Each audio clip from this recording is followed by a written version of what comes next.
त्यानंतर एक मोठी बातमी आहे। धनंजय मुंडेंवरती आरोपांची मालिका सुरूच असताना त्यांच्यावरती मोतीबिंदूची शस्त्रक्रिया पार पडली आहे। त्यामुळे डॉक्टरांच्या सल्ल्यानुसार आराम करता येते। दरम्यान डोळ्याच्या आजारातून बाहेर येत नाही तोपर्यंत आता धनंजय मुंडेंना एका नव्या आजारानं ग्रासलंय।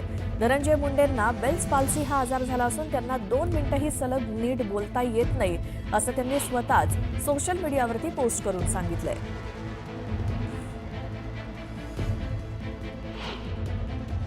हा एक स्थितीजन्य आजार आहे।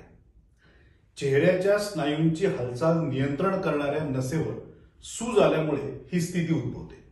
यामध्ये चेहऱ्याचा एक भाग कमकुवत होणे, डोळा अपूर्ण बंद होणे, चेहरा निस्तेज वाटणे, एका बाजूला हसू अपूर्णपणे येणे यासारखी लक्षणे यामध्ये दिसतात।